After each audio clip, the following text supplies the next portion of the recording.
Only একটি গরুর দাম 1 কোটি টাকা।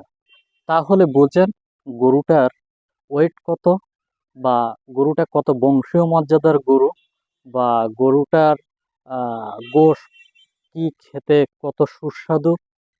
এমনটাই হওয়ার কথা ছিল 1 কোটি টাকার গরু।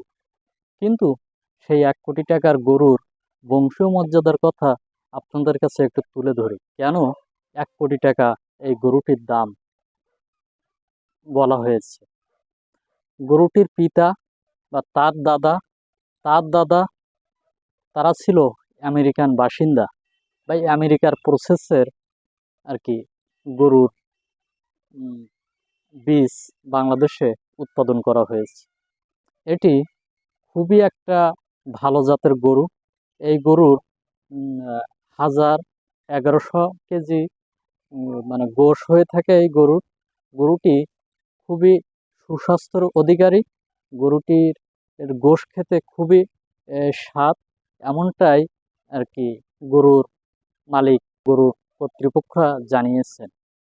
তাই বলে কি একটি গরুর দাম 1 কোটি টাকা হবে? এটি কি মেনে নেওয়া যায়?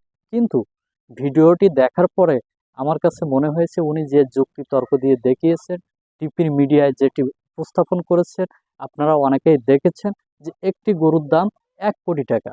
কিন্তু এই 1 কোটি টাকা কিভাবে সম্ভব? তিনি বর্ণনা দিয়েছেন যে এই গরুর পিতা, তার দাদা, তার প্রদাদা এরকমভাবে আমেরিকান বীজ ছিল। সেই বীজ থেকে বাংলাদেশে এটি প্রোটেকশন দেওয়া হয়েছে। এক পর্যায়ে আম, আর কি নোবেল বিজয়ের একটা বিশ্ব রেকর্ড করেছে এই গরুটির দাম 1 কোটি টাকা, যেটি আমরা ইতিমধ্যে টিভির নিউজের মাধ্যমে জানতে পেরেছি। এটি অনেকটা হাস্যকর বিষয়, বা দেখে মনে হবে না যে 1 কোটি টাকা দিয়ে এই গরুটি কিনি, কিন্তু কিনতে হবে এই কারণে আপনাদেরকে যে গরুর বংশমর্যাদার দিক দিয়ে 1 কোটি টাকা দাম, তার বংশমর্যাদা অনেক বেশি। পরবর্তীতে তার বিপরীতে আমি একটু চলে আসি।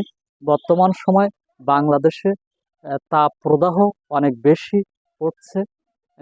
দেখেন আমি নিজেও ঘেমে গেছি, আমার ঘামার ছাপ এই গেঞ্জিতে পড়েছে। এজন্য বর্তমান সময় ছাত্রলীগ, ছাত্র শিবির এবং অন্যান্য ইসলামী সংগঠনগুলো যে লক্ষ লক্ষ গাছ রোপণ করছে, এজন্য তাদেরকে অসংখ্য ধন্যবাদ জানাই।